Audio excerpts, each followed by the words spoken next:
안녕하십니까, 사마왕금다. 설날 연휴 이제 마지막 날인데요. 설날 연휴 전에 찍은 영상이 엊그제 같은데 벌써 오늘이 설날 연휴 마지막 날이네요. 내일부터 또 연휴 후유증에 시달릴 분들 생각하니까 참 가슴이 먹먹한데요. 뭐 저도 마찬가지입니다. 사실은 마찬가지는 아닙니다. 뭐 자영업자니까 아무래도 회사원분들이 좀 느끼는 게 더 크겠죠. 스트레스가. 그분들 마음도 이해는 되는 것 같고요.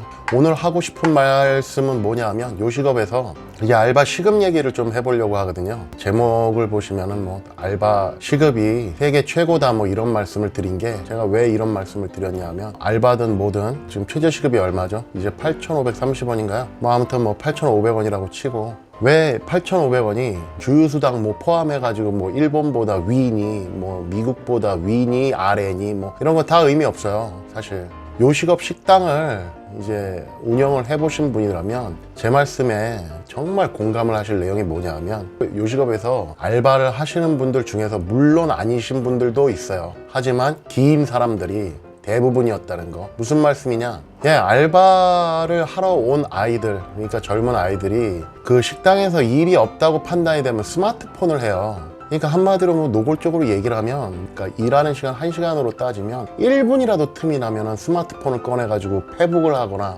카톡을 하거나 유튜브를 보거나 아무튼 그래요. 그것 때문에 제가 최저 시급이 세계에서 최고다라고 얘기해 드릴 수 있는 거예요. 물론 굉장히 손님이 많은 가게일 경우에 뭐 스마트폰 꺼낼 시간이 어디 있겠어요. 근데 문제는 되게 잘 되는 가게들은 뭐 한정돼 있고, 대다수의 가게들은 전부 알바들이 일할 시간 전체에 그렇게 막 눈코 뜰 새 없이 바쁜 때만 있는 건 아니죠. 손님이 안 들어오면 1시간, 2시간, 3시간, 4시간이라도 계속 손님을 받지 못하고 알바가 이제 정체돼 있을 시간이 있는데, 그런 시간에 우리나라 알바들은 뭘 하겠어요. 제가 경험한 바에 따르면 10명 중 9명은 그 시간에 핸드폰을 해요. 나가서 하든 뭐 매장 안에서 하고 어떻게든 핸드폰을 해. 그리고 어중간하게 바쁜 식당에서도 핸드폰을 해.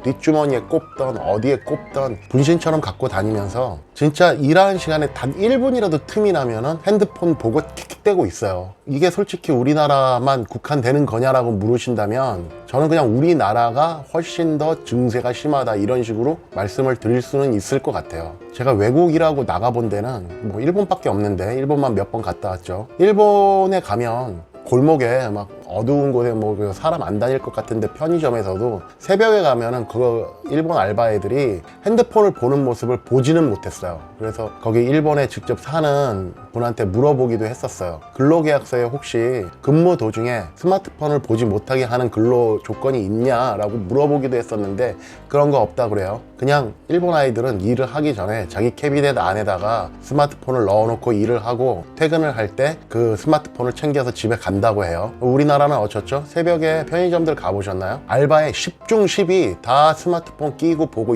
앉아 있어요. 그럼 노동 생산성이 어느 쪽이 더 나을까요? 이거 굉장히 심각해요. 우리나라 알바 애들이 스마트폰을 보면서 그러니까 업무를 한다는 걸 아주 당연시하는 이런 풍조가 요식업 자영업을 하는 사장들의 어떤 피로도를 더 높여줘요. 뭐 이건 제가 경험했던 일이지만 말씀을 하나 드리면, 쭈꾸미집을 할 때 홀에 뭐 젊은 알바가 필요해서 알바들을 이제 뭐 공고를 내고 구해요. 근데 저는 조건이 뭐였냐면, 스마트폰을 매장 안에서 사용하지 않는 조건으로 인해서 그 시급을 20%를 더 줬어요. 동종 업계에 비해서. 이제 면접 끝나갈 무렵에 제가 운영하는 가게는 종업원이 스마트폰을 매장 안에서 사용할 수 없다. 단 1시간에 한 번이 됐건 뭐 2시간에 한 번이 됐건 네가 쉬러 나갈 때 스마트폰을 갖고 나가서 스마트폰을 보고 뭐 뭘 하든지 말든지 해라, 이런 식으로 말을 하면 대부분의 면접을 보는 알바 애들이 표정이 어두워요. 마치 내가 무슨 인권 탄압이라도 하는 것처럼. 그 대신 시급이 20%나 높은데도 그 알바 애들 중에 대다수의 애들, 열이면 진짜 7, 8명 이상이 문자가 와요. 일을 못하겠다고 다른 이유를 대면서, 가령 뭐 무슨 일 때문에 뭐 알바를 못하겠습니다 이런 대답이 나와요. 그럴 정도로 지금 생각하고 있는 알바 자리가 어떻게 보면 진짜 우습게 보이는 것 같아요. 아니, 스마트폰도 사용을 못하게 하고 일을 한단 말이야? 이런 풍조는 사회적 의미에서 위험한 일 같고요. 지금 현재 이 시점으로 봐도 굉장히 자영업 사장들의 입장에서는 피로도가 커요. 알바가 가령 와서 6시간을 일한다고 치면 그 6시간이 내내 바쁘지 않아요. 한 1시간 반, 2시간, 3시간은 뭐 손님 없이 지낼 때도 있고 여유가 있다고요. 그럴 때마다 아이들이 스마트폰을 끼고 타가나 꿰차고 앉아가지고 그 키키덕대고 막 이러고 있으면 그게 무슨 노동 생산성이 뭐 경쟁력이 있고 뭐 어쩌고저쩌고 뭐 따질 게 뭐가 있겠어요. 정말 그냥 앉아서 돈 벌어가는 거지. 스마트폰을 가령 1시간에 10분만 해도 최저시급이 세계 최고를 뚫고 올라갈 것 같아, 내가 보면. 근데도 그거를 차마 못하게 하는 이유는 알바 애들이 그만둘까봐. 이런 집 사장도 있어요, 실제로. 알바 애들이 오늘 그만둔다고 말을 할까봐. 얘가 그만두면 내일 당장 타격을 입는 건, 얘는 임금을 못 받아서 뭐 내일 타격을 받아요? 안 받아요. 근데 자영업을 운영하는 사장들은 얘가 당장 내일 일을 안 나오면 집에 누군가가 땜빵이 나와야 되는데 그게 힘들다고. 그래서 말 못하고 뭐 진짜 속으로 막 속앓이만 하는 사장들도 많아요. 만약에 면접 당시에 스마트폰을 아예 못 보게 하려면 요즘 아이들한테 또 다른 특전을 줘야 되는 거는 맞아요. 똑같은 환경에서 이쪽은 스마트폰을 사용할 수 있는 뭐 일자리고 이쪽은 뭐 스마트폰을 아예 못 사용하게 하는 매장이면 당연히 요즘 젊은 애들은 다 스마트폰 쪽으로 가요. 말하다 보니까 뭐 왜 어떻게 이런 현실이 생겼는지 모르겠어요. 정말 좀 서글퍼지는 게, 이거는 사장들만 힘들어지는 게 아니고 그 근무하는 알바 애들도 그 일에 대한 개념, 그러니까 남의 집에서 일을 한다는 일에 대한 개념이 어떻게 박혀질지가 참 우려돼요, 우리나라는. 근데 그걸 또 아니라고 또 막 이렇게 지적을 해가지고 그날 바로 자를 수 있는 형편이 아니잖아요, 지금. 소규모 자영업자들은. 채용하면 자르는 게 더 힘들어요, 아이들. 요즘에 또 뭐 법이 바뀌어가지고 뭐 함부로 내보내지도 못한다고 그러던데, 뭐 아무튼 얘기를 하다 보니까 자꾸 나쁜 쪽으로 얘기하는데, 보면 맞아요. 열에 7, 8명은 제가 지금 오늘 얘기하는 그 모든 해당 사항에 다 들어가요. 10명 중 한두 명이 안 들어갈 뿐이지. 그런 애들은 어딜 갖다 놔서도 성공하는 애들이고, 나머지 애들은 정말 가게 그 주인 입장에서는 정말 힘든 케이스예요. 그리고 그들 본인한테도 뭐 푼돈 받아가지고 가면 뭐해요. 본인의 경쟁력이 없어져 버리는데, 그렇게 일했던 애가 나중에 스마트폰 없이 뭐 어디서 일하겠어요, 보면? 뭐 어디 막 진짜 무슨 담배 못 참는 막 진짜 막 중독 흡연자가 막 담배를 갈구하듯이 어떻게든 스마트폰을 보려고 할 텐데, 이거 참 너무 심각한 얘기고. 그리고 최저시급이 뭐 지금 8,530원이라고 했는데 최저시급대로 물론 주는 업종들이 있어요. 가령 뭐 PC방, 카페, 뭐 이런 데들, 뭐 편의점 이런 데들 있는데, 일반 회사원분들이나 근로자분들이 잘 모르시는 경우가 있는데, 제가 서울 사니까 서울 사는 기준으로 치면 이 업종 빼고 다른 업종으로 쳐도 이 최저시급을 맞춰주는 데는 거의 없다고 보셔야 돼요.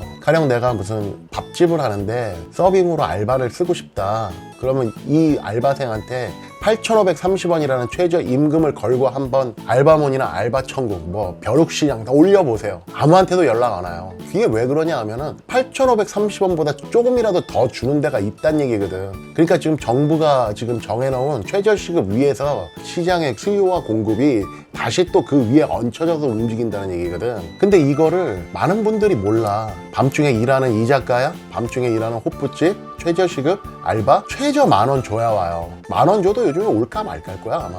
11,000원 줘도 뭐 칼자루는 뭐 누가 들고 있고, 뭐 주인은 뭐 속절없고 뭐 이럴 때도 있고. 얘기가 돌았는데, 알바들한테 스마트폰을 면접 당시에 아예 못 쓰게 하든가, 그러면 아예 못 쓰게 하면 못 쓰게 하는 대로, 쓰게 하면 쓰게 하는 대로 주인이 그 업무 체크리스트를 한 뭐 2, 30가지 만들어서, 가령 손님이 없을 경우에는 무슨 일을 해야 된다, 가령 뭐 할 때는 무슨 일을 해야 된다라고 쭉 나열해 보세요. 예, 손님이 없을 때는 가게 유리창을 닦는다. 손님이 없을 때는 테이블을 갖다가 한 번 더 뭐 행주로 닦고 행주를 깨끗하게 빨아놓는다. 손님이 없을 때는 무엇을 한다.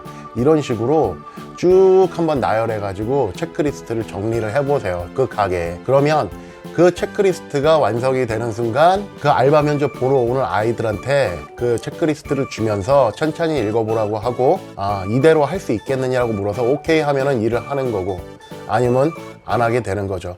이런 식으로 스마트폰을 사용하는 애들한테도 스마트폰을 최소한 사용하게 하고, 또 뭐 이렇게 고객 응대는 응대대로 잘할 수 있게끔 그런 체크리스트를 만들어서 활용하시면 되고요. 또 이거 체크리스트를 만들면 아주 좋은 일이 있죠. 그러니까 알바가 그만뒀어. 갑자기 그만뒀어, 말도 없이. 그런 경우 되게 많아요. 갑자기 잠수 타고 전화를 안 받아, 뭐 이런 경우도 있어요. 그리고 뭐 며칠 뒤에 문자로 사장님 몇 회까지 일한 거 뭐 제 통장으로 넣어주세요. 이런 애도 많아요. 정말 치가 떨리는 애들도 많은데, 그럴 경우에 뭐 급하게 알바를 한 명 어디서 데리고 왔는데 이 친구한테 처음부터 일을 가르친다고 따라 붙어가지고 무슨 일을 뭐 가르쳐 주는 것보다 업무 체크리스트를 만들어서 처음에 왔으면 뭐부터 하고 뭐부터 하고 뭐부터 하고 뭐부터 하고 이런 거를 갖다가 체크리스트를 보면서 한번 설명을 해주면 훨씬 업무에 습득하는 시간이 빨라지는 거죠. 좀 이런 시스템을 갖춰놓고 알바를 고용하시기를 바래요. 최저 시급인이 뭐냐 하면서 요즘에 소규모 자영업들은 경쟁력이 너무 떨어져요. 정말 먹고 살기 너무 힘들고 직원들 월급 주면은 내 월급이 없는 가게들도 정말 많아요. 그러니까 이런 점을 잘 살피셔서 보다 현명하게 가게를 운영하시길 바라고 인건비를 최소한으로 아끼시길 바랍니다. 알바에 대한 얘기는 이번 편이 아니더라도 또 할 게 많은데 그거는 뭐 다음에 또 시간이 남으면 한번 만들어 보도록 하고 오늘은 여기까지 하겠습니다.